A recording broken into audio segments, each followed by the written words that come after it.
सारा क्षणिक है और आत्मा एक नित्य है। आत्मा का अनुभव बस एकमात्र नित्य है।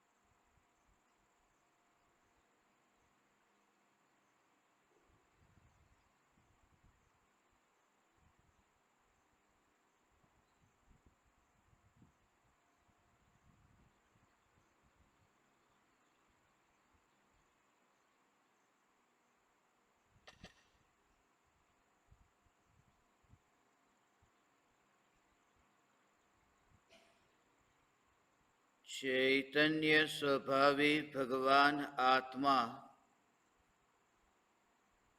अनादि अनंत शुद्ध चैतन्य मात्र है, ज्ञान मात्र है। मैं शुद्ध चैतन्य मात्र, ज्ञान मात्र भगवान आत्मा हूँ। त्रिकाल शुद्ध चैतन्य परमात्मा हूँ।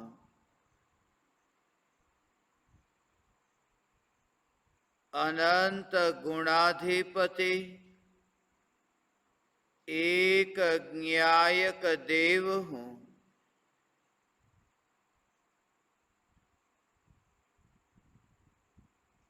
अगणित ज्ञेयों के प्रतिबिंबों से अप्रभावित ज्ञान पर्यायों में एक समय के लिए भी नहीं मिलने वाला, एक समय के लिए भी नहीं सिकुड़ने वाला त्रिकाल ध्रुव चैतन्य सत्ता मात्र भगवान आत्मा हूँ।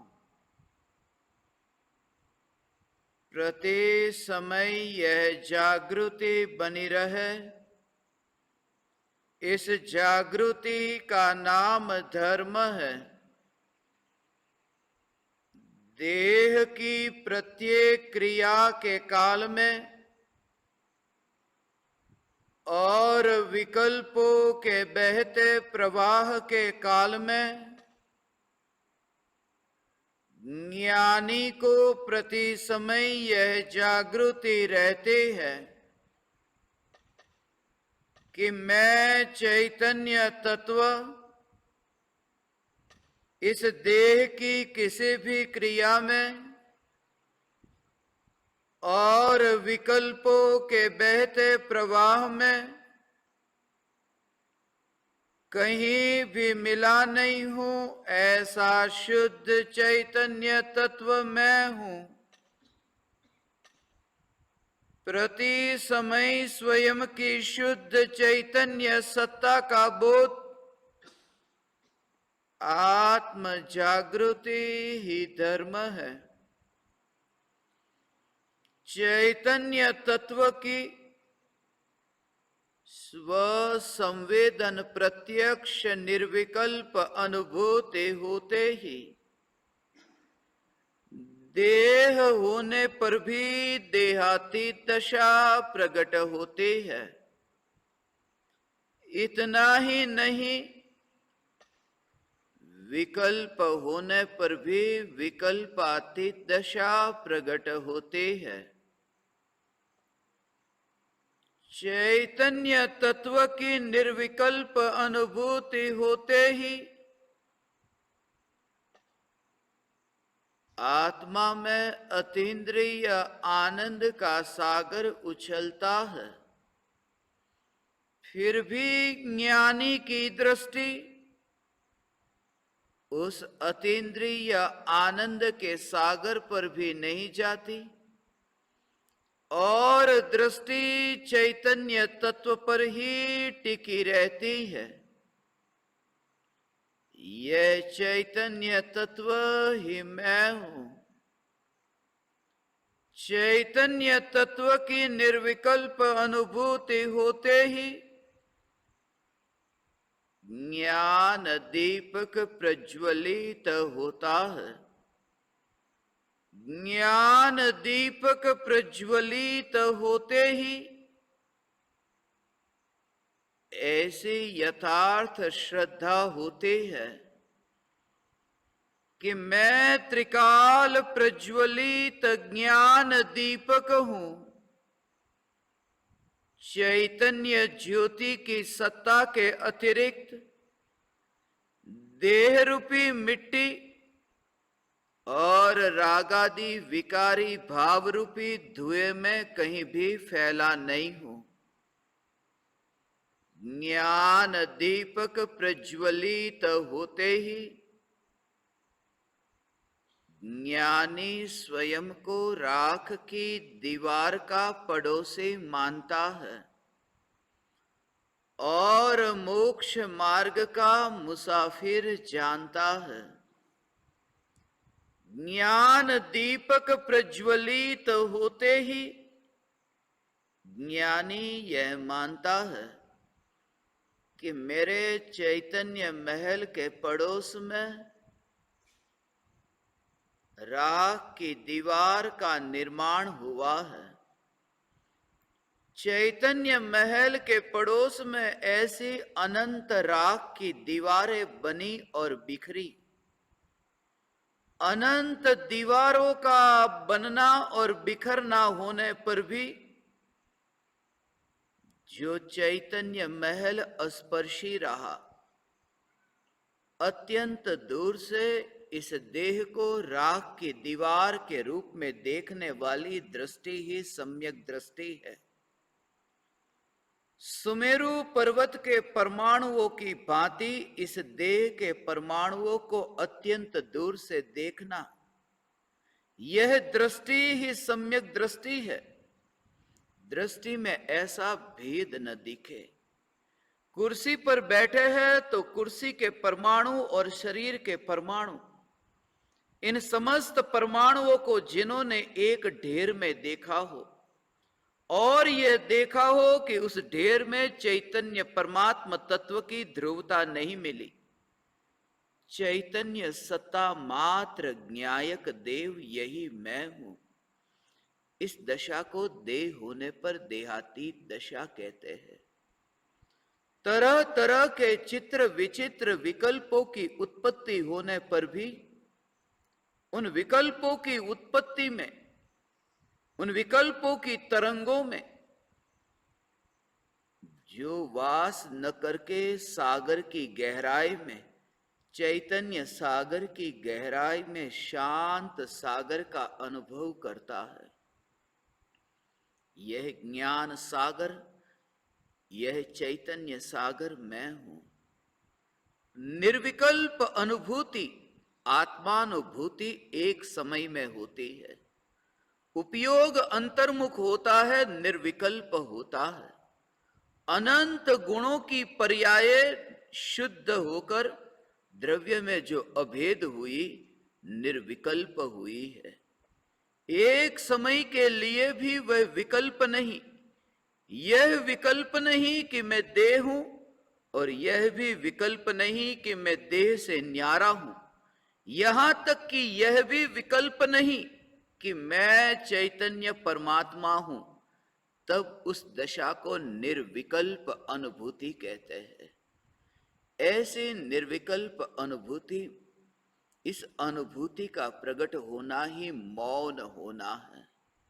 वाणी से न बोलना यह मौन नहीं है, क्योंकि अनादि काल से निगोद की अवस्था में अनंत जन्म मरण जो हुए, एक श्वास जितने काल में 18 बार जन्म और मरण हुए, निगोद में 18 बार जन्म मरण हुए, और ऐसे तो अनंत जन्म मरण हुए। देह के जन्म और देह के मृत्यु में देह में एकत्व होने के कारण मैं जन्मा और मैं मरा, ऐसा अनंत दुख भोगा, अनंत काल ऐसा बीता। मगर जब यह चैतन्य तत्व विचार चले और पुरुषार्थ के बल पर मौन को उपलब्ध हो जाए, ऐसी जो मौन की अनुभूति है, वह मौन की अनुभूति को उपलब्ध आत्मा ही मुनि है। क्योंकि मुनि शब्द ही बना है मौन से। जो मौन को उपलब्ध हुआ वह मुनि हुआ। जो मौन को उपलब्ध हुआ वही बोलने का हकदार हुआ। उसने उस स्वरूप को पहचाना जो कभी बोला ही नहीं। एकत्व ऐसा है कि देह में रह करके वह देह से न्यारा, ऐसे चैतन्य परमात्मा में एकत्व। अनंत परमाणुओं को ऐसे ही देखता है जैसे रास्ते पर चलता हो और जमीन के परमाणु को देखते हो, कदम आगे बढ़ते हैं। भले ही क्रिया होती हो, मगर कदम आगे बढ़ते होने पर भी उस दृश्य को देखना कि जहां ये ध्रुव चैतन्य सत्ता उसमें मिले ही नहीं है, ऐसी दृष्टि। कैसी दृष्टि कि जब हवा चलती हो और जमीन में जो वहां पर मिट्टी है, धूल उड़ती है, तुम्हारी पैरों की जो यात्रा होती है, उस यात्रा के साथ में वो धूल का भी उड़ना हो रहा है।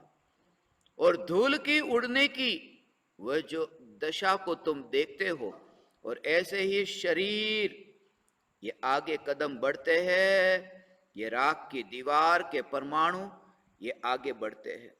ऐसी अवस्था में जिन्होंने ये देखा कि धूल में जैसे मैं नहीं, ऐसे ही ये देह के परमाणु में मैं नहीं, वो वहां हाजिर नहीं होता।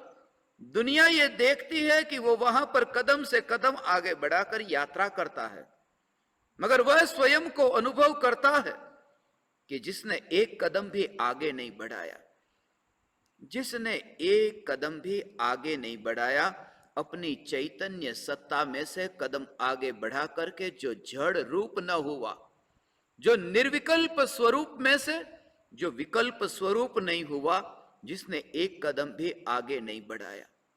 प्रति समय यह जागृति सिर्फ जागते नहीं, नींद में भी यह जागृति। भले ही आधी रात को करवट बदलता हो, मगर करवट बदलने की देह की क्रिया होने के काल में इतनी गहरी नींद है, नींद के काल में भी करवट बदलता हो, मगर यह जागृति कि मैं चैतन्य परमात्मा, जिसने अपनी चैतन्य सत्ता में से, चैतन्य स्वरूप में से करवट बदल करके राग के जड़ विकल्प रूप परिणमन नहीं किया। मैं चैतन्य परमात्मा कभी करवट नहीं बदलता। वह नींद के काल में देह की क्रिया भले पलटती हो, मगर अंतर में ध्रुवता की जागृति, सदा काल जागृति। इसलिए ज्ञानी के लिए दिन और रात का भेद ही समाप्त हो जाता है। ज्ञानी की दृष्टि ऐसी है कि जहां देखो वहां सबेरा है, क्योंकि जागे को सदा ही सबेरा है और सोते को सदा ही रात।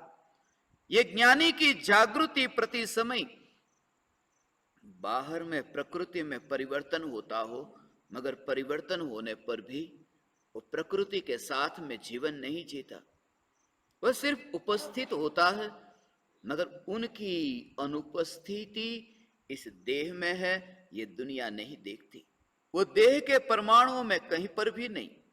देह छूटने से पहले ही जिसने देह को छोड़ दिया, ऐसा नहीं। देह छूटने से पहले ही जिन्होंने यह मान लिया कि यह देह को मैंने कभी धारण ही नहीं किया। प्रति समय यह जागृति जैसे गुड़ को डिब्बे में भरा हो। गुड़ ने अपनी मिठास को एक समय के लिए भी छोड़ा नहीं है। वह गुड़ अपनी मिठास को छोड़ नहीं सकता।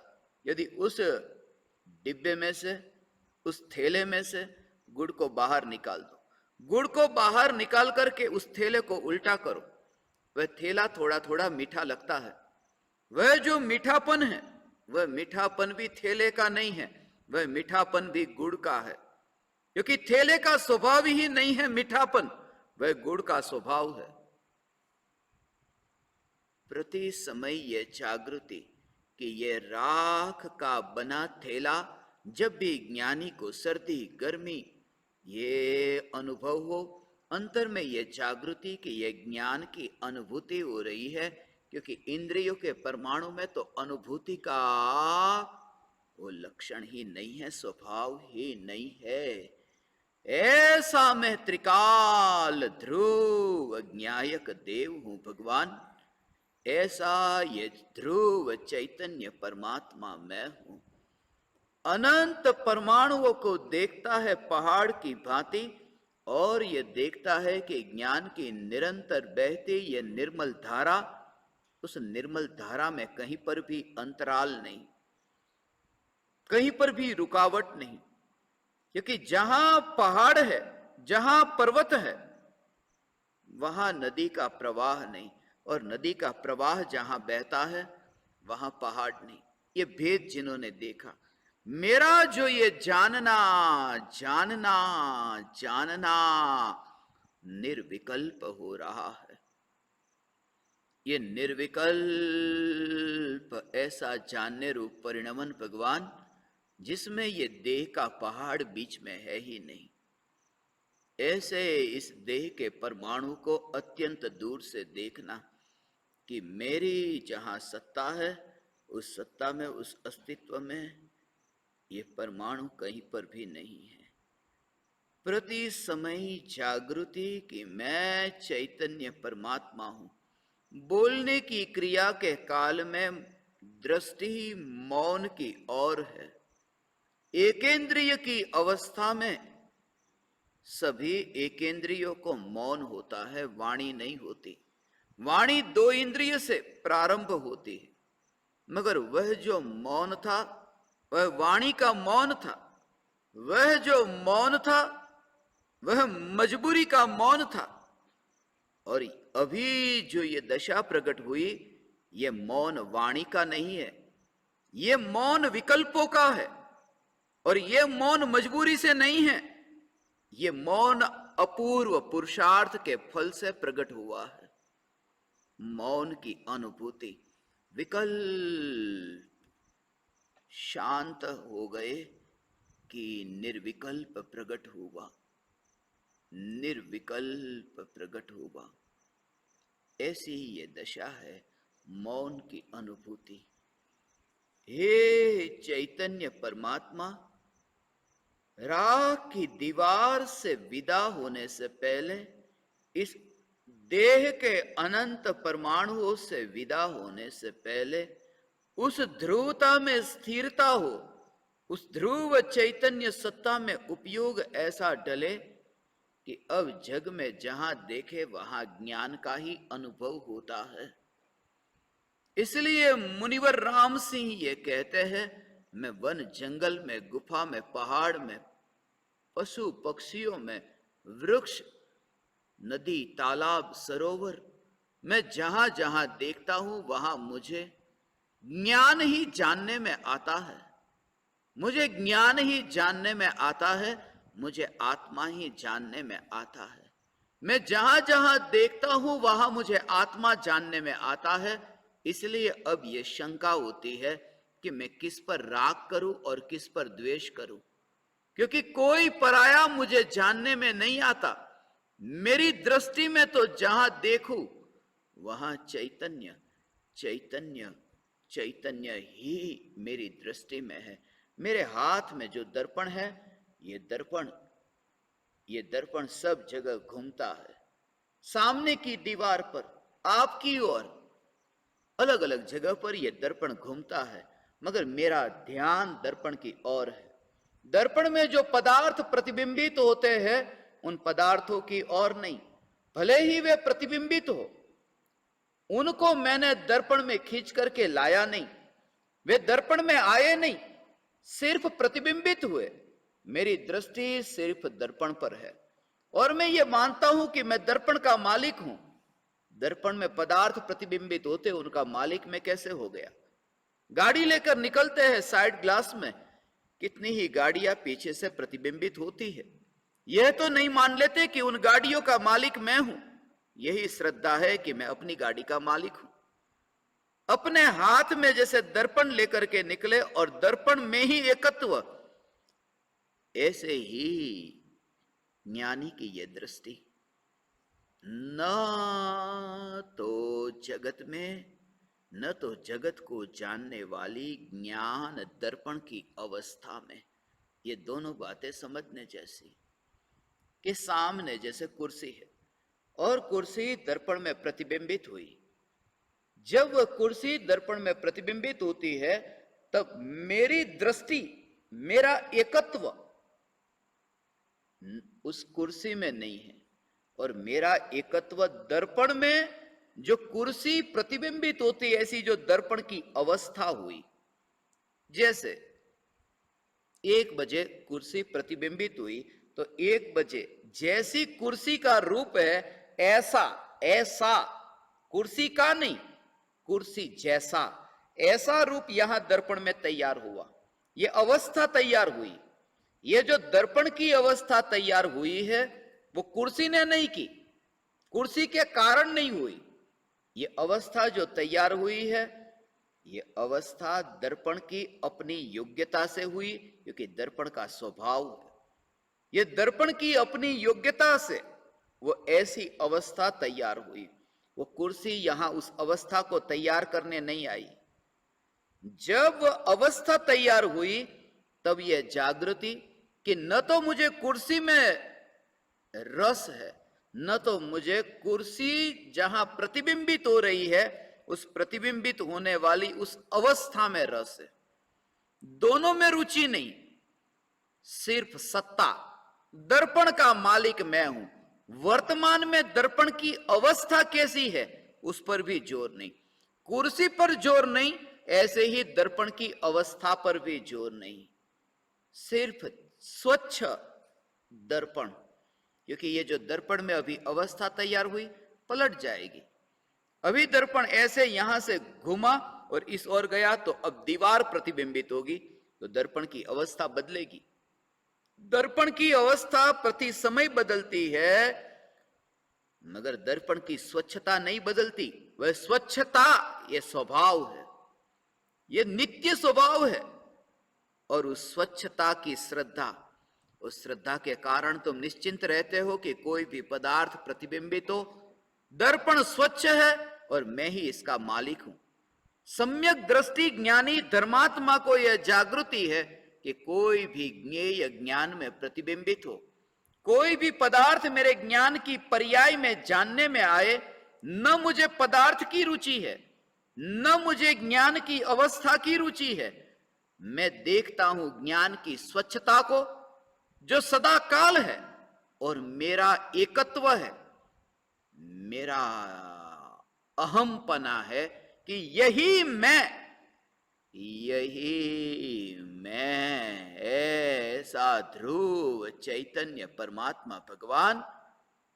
हे चैतन्य परमात्मा, ऐसी ध्रुव चैतन्य सत्ता में एकत्व, ऐसी श्रद्धा जहां हो, ऐसी दृष्टि हो, इतनी तन्मयता हो ऐसी ध्रुव चैतन्य सत्ता में, ऐसी ध्रुव चैतन्य सत्ता में तन्मयता हो, और फिर वो कुर्सी टूट जाए, दीवार गिर जाए, मगर जहां दर्पण की स्वच्छता को ही जिसने देखा हो उसे पता ही नहीं है कहां कुर्सी टूटी और कहां दीवार गिरी।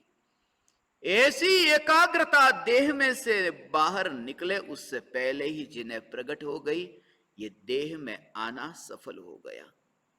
इतनी सरल सी सीधी सी ये साधना की विधि है। ये चैतन्य तत्व अनादिकाल से सत्ता स्वरूप होने पर भी दृष्टि में क्यों न आया? क्योंकि भेद विज्ञान से यह प्रयोग नहीं किया, ये तत्व विचार से यह प्रयोग नहीं किया। जब भी अवसर मिला तब शुरुआत ही वहां से की कि घर को छोड़ दूं, परिवार को छोड़ दूं, धन संपत्ति सब छोड़ दूं, मेरा धर्म हो गया। मैं भोजन छोड़ दूं, खाना पीना छोड़ दूं, मेरा धर्म हो गया। खाना पीना छोड़ करके धर्म नहीं होता। उस ज्ञान की अवस्था में खाना पीना गया ही नहीं। ऐसा ये ज्ञान जिसकी अवस्था में खाना पीना नहीं गया, तो त्रिकाल सत्ता स्वरूप द्रव्य में खाना पीना कैसे जाए। और ऐसा त्रिकाल ध्रुव चैतन्य स्वरूप, उस स्वरूप में लीनता ऐसी हो गई कि विकल्प ही नहीं आया कि कब मैंने भोजन किया था। उसे ज्ञानियों ने उपवास कहा है। ऐसा उपवास भोजन को करते करते, जलसा करते करते धर्म होता, ऐसा नहीं। मगर वस्तु को छोड़कर के धर्म होता है, ये बात झूठी है। आत्मा में ऐसी एकाग्रता हुई कि वस्तु का त्याग हो गया। चैतन्य तत्व की निर्विकल्प अनुभूति, ऐसी चैतन्य परमात्म तत्व में एकाग्रता होने पर जग में क्या हो रहा है उसका पता नहीं रहता। ऐसा हो भगवान, ऐसी दशा। इसलिए सब वहां बाहर का बाहर में होगा, मगर तुम्हारी परिणति भीतर में ऐसी दौड़े। तबीयत खराब हो जाए, बीमार हो, अकस्मात हो गया, अचानक अस्पताल जाना पड़ा, एम्बुलेंस को बुलाया और वह घटना घटेगी निकट काल में, मेरे साथ, तुम्हारे साथ, सबके साथ। वह घटना जब घटे कि तुम अस्पताल की ओर जाते हो, एम्बुलेंस भी जाती है अस्पताल की ओर, तुम लेटे हो एम्बुलेंस, वो गति परिवारजन कहेंगे, रिश्तेदार कहेंगे, जल्दी से जल्दी ये एम्बुलेंस अस्पताल की ओर जाए। मगर पूरे जीवन भर जो ये तुमने चैतन्य तत्व विचार किया, उसका परिणाम ये होगा कि तुम्हारी परिणति दौड़ेगी स्वरूप की ओर। एम्बुलेंस दौड़े या नहीं अस्पताल की ओर, उसकी फिक्र नहीं, मगर ध्यान ढला ज्ञायक पर, वो तभी हो सकता है जीवन का सार है। ये मृत्यु की घटना, वह तो परीक्षा है। उस परीक्षा में तुम पास होना, मृत्यु परीक्षा है, पूरे जीवन की परीक्षा है। परीक्षा इसलिए क्योंकि परीक्षा को पढ़ाई के अंत में आना होता है, इसलिए मृत्यु जीवन के अंत में आती है। और जिस समय परीक्षा होती है, शिक्षक तुम्हारे साथ में कक्षा में साथ नहीं देगा, उस समय तुम्हें अकेले को लिखना है। तब किताब वगैरह सब बाहर छूट जाएगा, शिक्षक भी बाहर रह जाएगा। परीक्षा की घड़ी में कोई शिक्षक तुम्हारे साथ नहीं बैठता। यही है कि मृत्यु की घड़ी में तुम अकेले होते हो। वास्तव में तो मृत्यु ये एहसास कराती है कि पूरे जीवन भर में अकेला था। मृत्यु सिर्फ ये बोध कराती है कि पहले भी जो मैं मानता था कि सब साथी है, ये मेरा भ्रम था। अकेले प्रारंभ हुई यात्रा अकेले ही पूरी होती है। भले समूह में हम दिखते हो, मगर सत्य यह है कि हम अकेले हैं, अकेले हैं। और चाहे कितने तीन लोक में हम भटके हो, मगर अपने से दूर भटक कर कहीं जा ही नहीं सकते। मैं सदा अपने में हूं, मैं सदा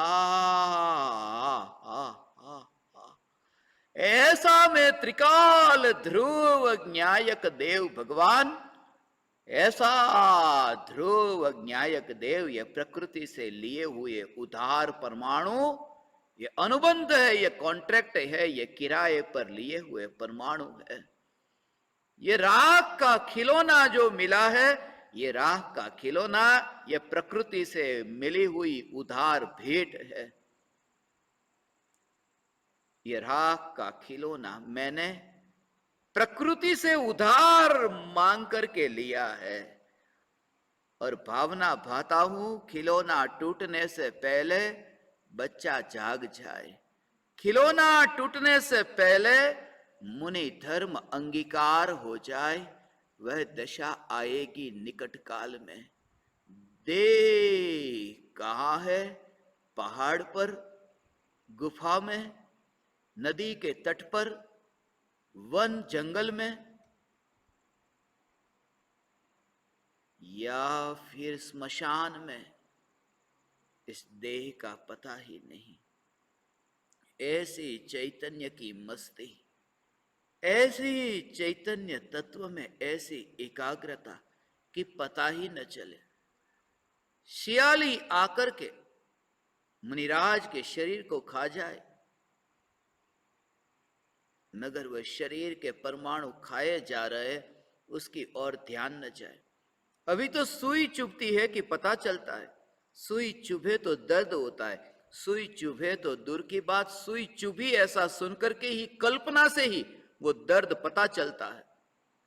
वहां तो जानवर भी आकर के खाए, वाघ आए और वाघ मुनिराज के शरीर को खाए, मगर यह जागृति जब मैं वन में विहार करते हुए मुनि होऊंगा, यह जागृति रहेगी कि वाघ सामने से आता है और शरीर को खाता है। यह मनुष्य का शरीर वाघ के शरीर में जाता है, मगर यह दिखाई भी दे, आंख खुले और खुली आंख से यह दृश्य दिखाई दे कि वाघ आया और ये वाघ के शरीर में ये शरीर गया, मगर यह जागृति कि मैं वाघ के शरीर में नहीं गया, क्योंकि मैं मनुष्य के शरीर में ही जब नहीं गया था तो वाघ के शरीर में मैं कैसे जा सकता हूं। ऐसे अपने को दूर देखता है भगवान। हे चैतन्य परमात्मा, ऐसी चैतन्य की ध्रुवता का दर्शन, ऐसी निर्भयता से वन विहारी संत होता है, गुफा में रहता है। सर्प आए मगर सर्प का जहर मेरे में मिलता नहीं, क्योंकि राग का जहर ही मुझ में न मिला तो सर्प का जहर मुझ में कैसे मिले। प्रति समय यह जागृति, प्याओ में चप्पल नहीं, जूते नहीं, नग्न और कांटा चुभा, कांटा चुभते ये जागृति की कांटा भीतर नहीं गया, क्योंकि अवकाश नहीं। एक लोहे का गोला हो और लोहे के गोले में वहां पर तुम सुई चुभाओ, सुई अंदर जाती नहीं। रुई के अंदर सुई चुभाओ, इस कपड़े के अंदर सुई चुभाओ तो सुई चुभ जाती है, क्योंकि दो धागे के बीच में अवकाश है। मगर लोहे के गोले में वो अवकाश नहीं कि सुई अंदर चुभे।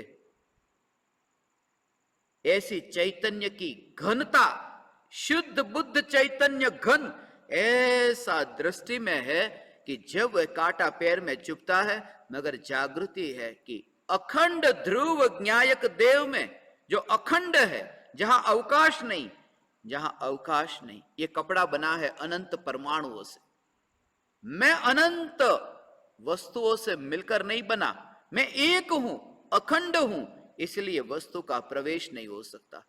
ये घनता, जैसे लोहे के गोले में सुई चुभ नहीं सकती। सम्यक दृष्टि को जागृति, ज्ञानी मुनिराज को जागृति कि कांटा शरीर को चुभता है मगर मुझे नहीं चुभता। इतना ही नहीं, विकल्प जो उत्पन्न होते हैं, वो विकल्प का कांटा भी न्यायक देव को नहीं चुभता। विकल्प का कांटा, ऐसा भेद विज्ञान कोई विरले है, इसकी भीड़ न होगी, इसका झुंड न होगा। ये तो कोई अकेला एकल विहारी कहीं बैठा है, पार होकर के, पार होकर के। ऐसा हे चैतन्य परमात्मा, इस काल में आत्मा की निर्विकल्प अनुभूति को उपलब्ध ज्ञानियों का योग मिलना तो बहुत दुर्लभ है। मुनि तो अत्यंत दुर्लभ है, ज्ञानियों का योग मिलना भी अत्यंत दुर्लभ है। मगर मैं जिस दृष्टि से देखता हूं, मेरे पास कोई जादू नहीं, कोई चमत्कार नहीं, कोई मंत्र, मणि, धागा, डोरा, कुछ भी नहीं। फिर भी आप परमात्माओं ने ये चैतन्य परमात्मा की पुकार सुनी। यही बहुत है, ऐसे विरले भी मुझे नहीं मिलते हैं जिनकी दृष्टि सिर्फ एकमात्र चैतन्य तत्व पर। यह मैं अपने हृदय से ये बात कहता हूं, क्योंकि मैंने अब तक 3000 से अधिक महाराज साहबों को पढ़ाया, पूरी पृथ्वी पर घूम करके 153 देशों में जहां जहां मैं गया, दुनिया का कोई देश ऐसा बाकी न बचा। सब मिले, मगर अहंकार और आग्रह के कारण यह दुनिया सत्य को पाने से वंचित रह गई। सत्य को पाने से वंचित रह गई। हम यहां अंदर प्रवेश कर रहे थे, बाहर ही हमने बोर्ड पढ़ा, शिवाचार्य ध्यान केंद्र, ध्यान आश्रम। किसी ने कहा शिवाचार्य, किसी ने कहा शिव मुनि। मगर मेरी दृष्टि में कि कौन है ये? देरावासी, स्थानकवासी, दिगंबर, श्वेतांबर? मुझे तो यही विचार कि वो कोई भी है, वो कोई भी है, मगर फिर भी उन्होंने मुझे यहां बुलाया चैतन्य की पुकार करने के लिए। ये उनकी सरलता देखता हूं, मैं उनको प्रणाम करता हूं। इसलिए सत्संग से पहले मैं आपको प्रणाम करता हूं। इस काल में ऐसे जीव बहुत बहुत दुर्लभ है। और यह मैं आपको कहूं कि पूरी पृथ्वी पर यदि धर्म वंचित रहा है तो अहंकार और आग्रह के कारण, अहंकार और आग्रह के कारण ही यह पृथ्वी खंडित हो गई। पवित्र भूमि भी अहंकार और आग्रह के कारण अपवित्र हो जाती। पाकिस्तान की भूमि अपवित्र है, बांग्लादेश की भूमि अपवित्र है, भारत की भूमि पवित्र है। 1947 से पहले पाकिस्तान की भूमि पवित्र थी। अचानक एक रात में लड़ाई झगड़ा हुआ कि अब वो भूमि अपवित्र हो गई। यह अहंकार और आग्रह के कारण हमने ये भूमि में भी पवित्र अपवित्र का भेद कर दिया। मैं ये देखता हूं पूरी पृथ्वी पर, मैंने सब जगह जहां हिंदू, मुस्लिम, ईसाई, जहां ज्यूइश हो, क्योंकि मैं चर्च में भी प्रवचन के लिए गया, मस्जिद में भी गया, गुरुद्वारा में गया, और यहां तक कि दुनिया की इतनी जेलों में जाकर के भी, अफ्रीका में मोम्बासा की जेल जहां 600 में से 300 कैदी आज शाकाहारी है, मुझे फर्क नहीं पड़ता कि वे कौन है।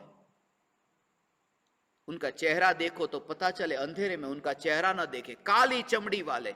मगर जब उन्होंने ये सुना, उन्होंने मुझसे कहा कि हम जेल में आए, ये हमारा सौभाग्य या दुर्भाग्य। एक बच्चा था, मेरा प्रवचन था जेल में, मोम्बासा की जेल में। 4 बजे उसने मुझे प्रश्न पूछा। वो बच्चा कुछ जेल में आया था 11 बजे के आसपास। उसी दिन मेरा प्रवचन था, और प्रवचन में मैंने अंत में कहा कि किसी को कुछ पूछना हो तो। उसने कहा कि आज मैं जेल में आया, ये मेरा सौभाग्य या दुर्भाग्य? यदि मैं जेल में नहीं आता तो ये वाणी मुझे सुनने को कैसे मिलती? मैं तो अपने को सौभाग्यशाली समझता हूं। चोरी के केस में आया था। मैंने उसको कहा कि ये महाभाग्य है, मगर अगली बार ऐसा मत करना, चोरी मत करना। सत्संग रखेंगे, जेल के बाहर भी रखेंगे। और आज वहां होता है केन्या में, इतनी जेलों में जाकर के, चित्तौड़गढ़ की जेल है, वहां पर एक कैदी 7 हत्या का आरोप लगा उस पर। ये सबसे हमारे साथ में ही वहां पर चित्तौड़गढ़ की जेल में थे। 7 हत्या का आरोप। उस व्यक्ति के पास में कोई बैठना न चाहे। जेल में भी सब डरते हैं, कैदी भी उनसे।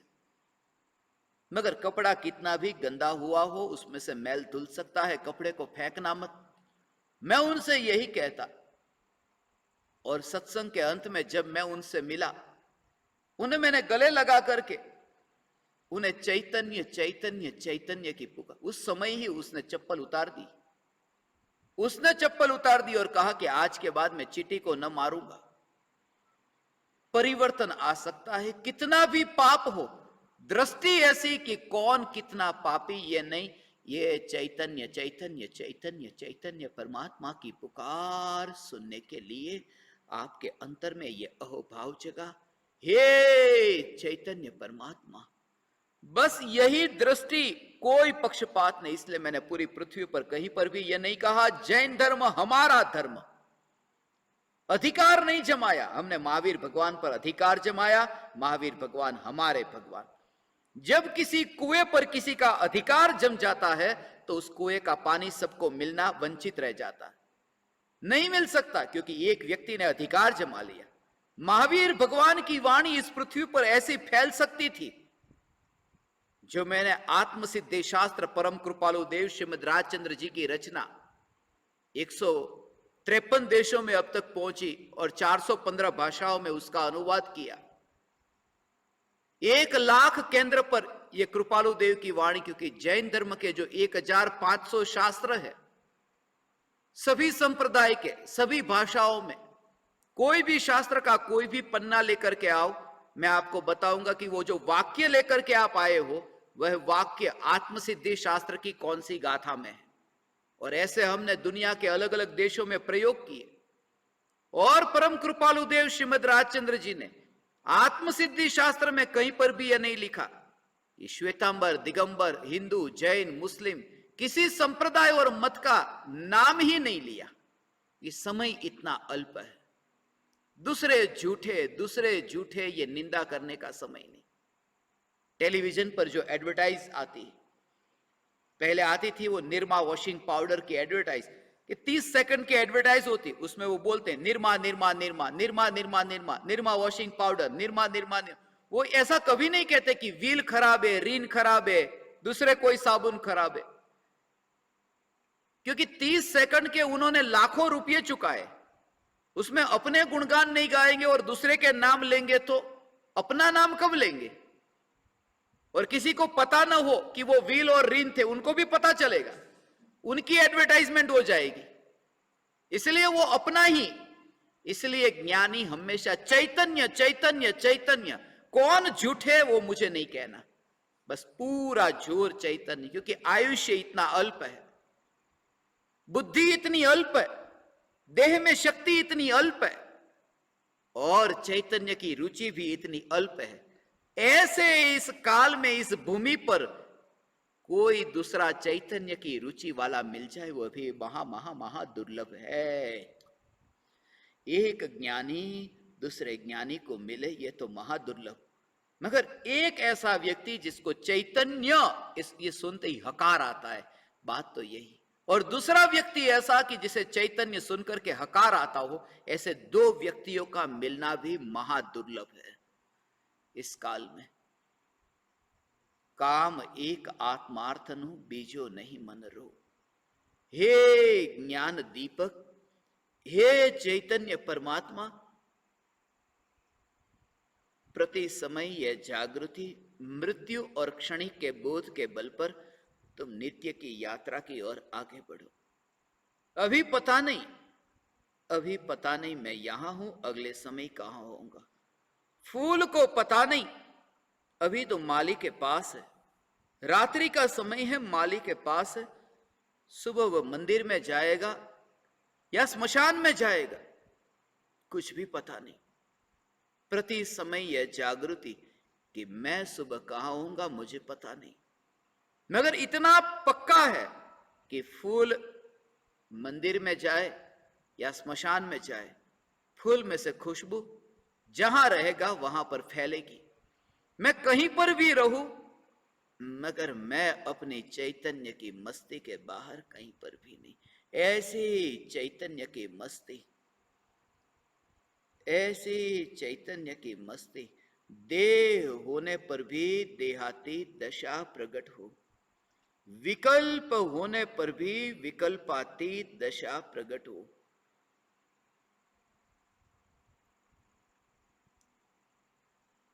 परम कृपालु देव ने आत्मसिद्धि शास्त्र में किसी भी संप्रदाय, पंथ का, मत का नाम लिखे बिना आत्मा का स्वरूप बताया। प्रारंभ में ये कहा, जे स्वरूप समझा बिना पाम्यो दुख अनंत। जिस स्वरूप को समझे बिना आत्मा ने अनंत दुख भोगा है। स्वरूप पर ही जोर दिया, स्वरूप के अलावा और कुछ भी नहीं।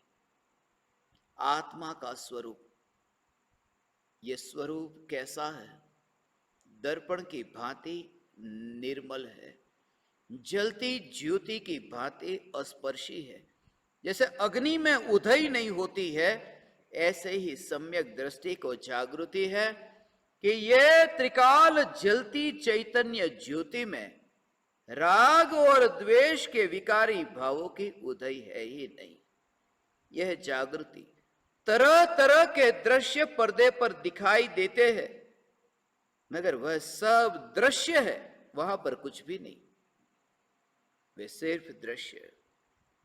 सफेद रंग का पर्दा, थिएटर में देखो, तरह तरह के दृश्य बदलते हैं, मगर थिएटर का जो मालिक है वो दुखी नहीं होता।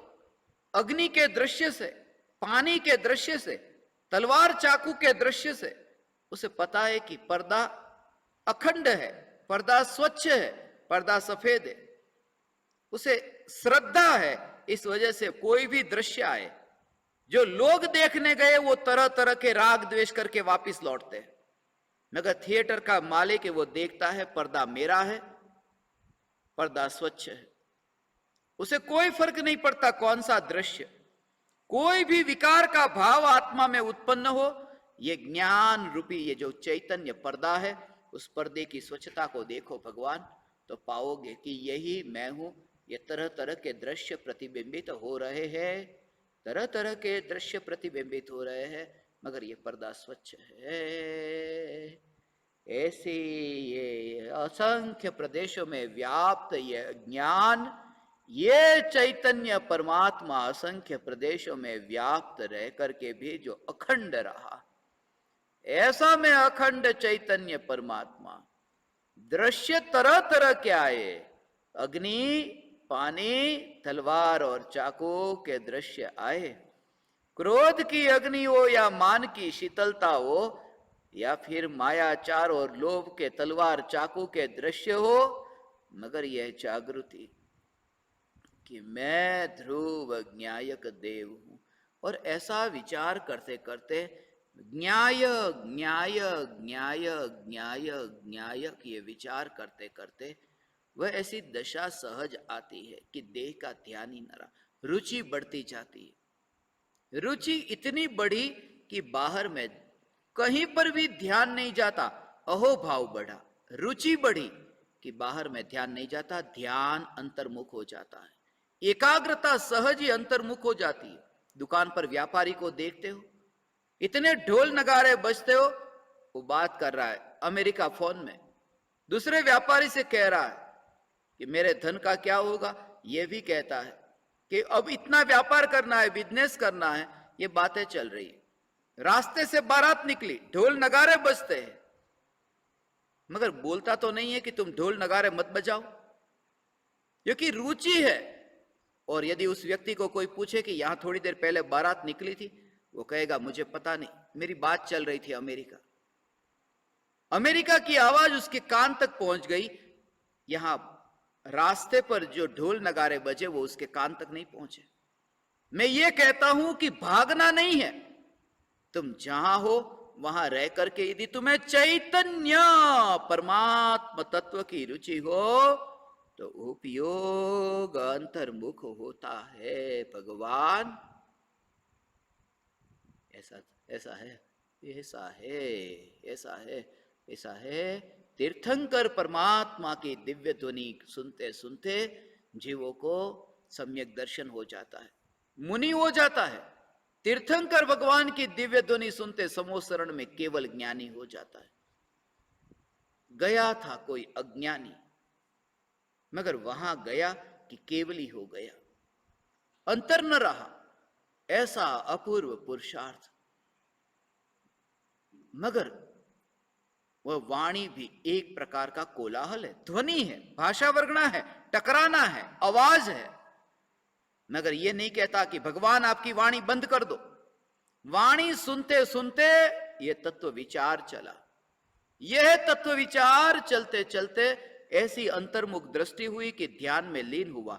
वाणी खीरती हो तो खीरती हो, मगर अंतर्मुख हुआ, वहां वो दिव्य ध्वनि भी नहीं सुनाई देती, तो यहां के ढोल नगारे क्या सुनाई दे। ऐसी अंतर्मुख दृष्टि कि वह एब्सेंट हो गया, और जो यहां गैर हाजिर हो गया वो वहां हाजिर हो गया, वहां तैयारी हो गई। अब वह इस देह के परमाणुओं को पड़ोसन के रूप में देखता है, टिक करके नहीं बैठता, दीवार से टिक करके नहीं बैठता, दीवार को पहचान लिया, दीवार से टिक कर बैठने में गड़बड़ है, क्योंकि दीवार गिरेगी तो मैं भी गिरूंगा।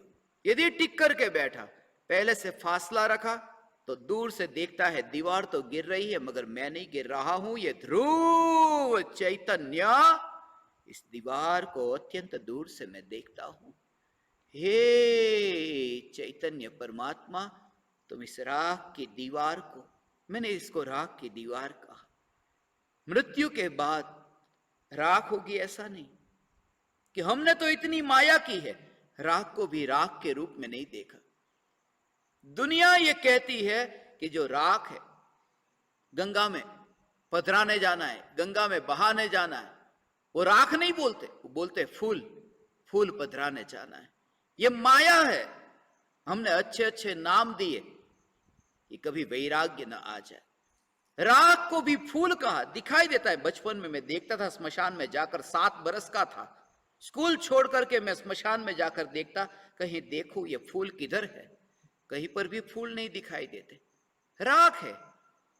मगर ये माया कि कहीं धर्म जीवन में उतर ना आए, कहीं आध्यात्मिक क्रांति न घट जाए, देखते ये तो राख है। अज्ञानी राख को फूल कहता है, और ज्ञानी कहते हैं ये फूल नहीं, इस फूल को भी मैं राख के रूप में देखता हूं।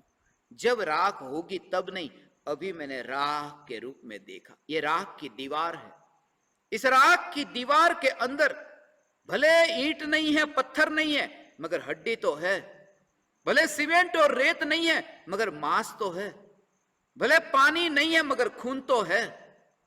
और भले इस दीवार पर तरह तरह के रंग न रंगे हो, मगर चमड़ी तो है। इस दीवार पर जाले भी होते हैं, क्योंकि बाल भी उगते हैं। और झाड़ू लेकर के जैसे जाले को हटाते हैं, ऐसे ही रेजर से, कैंची से ये जाले को हम हटाते हैं। ये जागृति, ये एक राख की दीवार है। और आज के जमाने में अंडरग्राउंड ये वायरिंग का जो फिटिंग, इस राख की दीवार में जब मैं ये नसों को देखता हूं, ये वायरिंग के रूप में देखता हूं कि ये राख की दीवार है। और कभी वहां पर शॉर्ट सर्किट हो तो झटका लगता है। ये नस में यदि खून का दौड़ना, यदि उसकी गति यदि तेज हो जाए तो दिमाग में झटके भी लगते हैं। मगर ये दीवार राख की दीवार, ये राख की दीवार, ये राख की दीवार है। नई नई बनती है तब आश्रय चाहिए, सहारा चाहिए। जैसे नई दीवार बनती हो, छत बनती हो, तो नीचे लकड़ी के सहारे की जरूरत पड़ती। कच्ची है, सहारे की जरूरत पड़ती है। नई दीवार बनती है तो किसी के सहारे रहती है, लकड़ी के सहारे रहती है। ये राख की दीवार भी बनती है तब 9 महीने मां के गर्भ के सहारे रहती है, मगर मैं इसे राख की दीवार के रूप में देखता हूं। और ये राख की दीवार गिरी और मलबा जैसे लोग लेकर के जाते हो, ऐसे ही ये देखता हूं कि ये मलबा जा रहा है गंगा की ओर। ये मलबा जा रहा है, थोड़ा ट्रांजिट होकर के, वाया होकर के जा रहा है। ये राख की दीवार उस गंगा में बहने से पहले एक एक एक एक ऐसे स्टेशन करते करते जाती है। उन स्टेशनों में यह गजपंथा का यह आश्रम, वह भी एक स्टेशन था। इस स्टेशन से होकर के ही इस दीवार को गंगा तक जाना था। और मैं ये देखता हूं कि ये दीवार की जो यात्रा हो रही है, ये चलती फिरती दीवार। दुनिया में ऐसी कोई दीवार नहीं है जो स्थिर से अस्थिर होती हो, गति करती हो। मगर ये राख की दीवार, ये राख की दीवार गति करती है। ये राख की दीवार गति करती है। उस दीवार में से आवाज नहीं आती, ये राख की दीवार से आवाज आती है। ये दीवार में से ये ध्वनि का जन्म होता है। मगर ये चलती फिरती राख की दीवार है जो चैतन्य महल के पड़ोस में बनी है। मैंने बनाई नहीं है, मगर मैं निश्चिंत हूं, मैं शिकायत नहीं करता। इसलिए क्योंकि मुझे महल में से बाहर निकलना नहीं, और ये पड़ोसन, ये राख की दीवार को मेरे महल में आना नहीं, तो फिर मैं शिकायत क्यों करूं?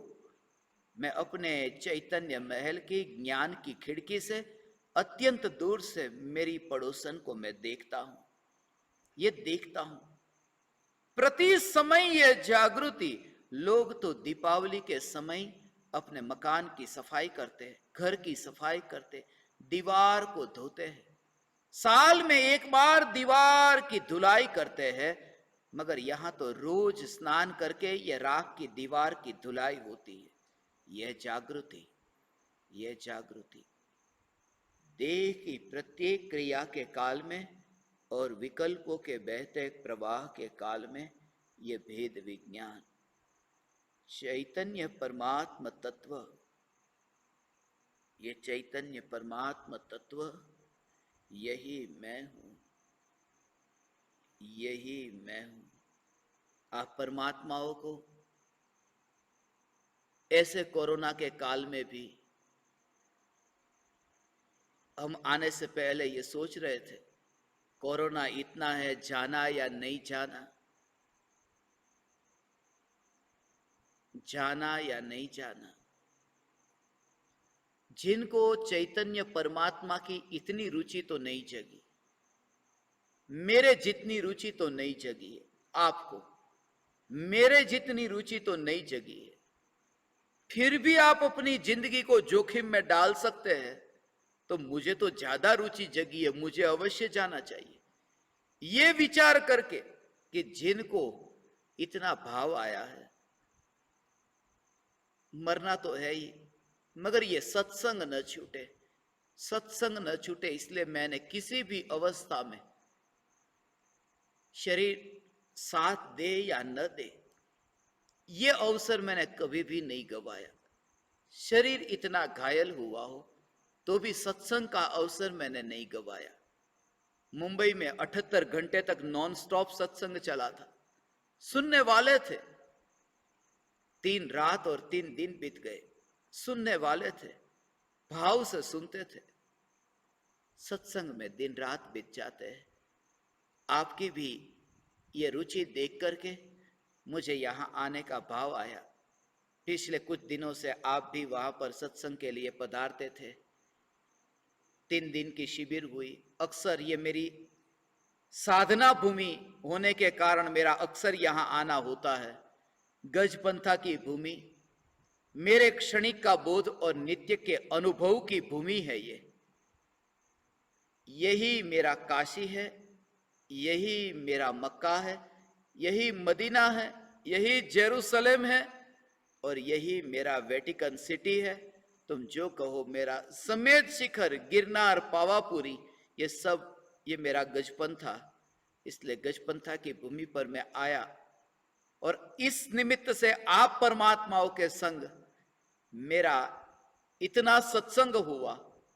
भविष्य में मैं भावना पाता हूं कभी अवसर मिलेगा तो आप परमात्माओं के संग सत्संग करके समय का सदुपयोग करेंगे। मैं आप समस्त परमात्माओं को मेरे हृदय के अंतःकरण से प्रणाम करता हूं। मेरे प्रणाम स्वीकार कर।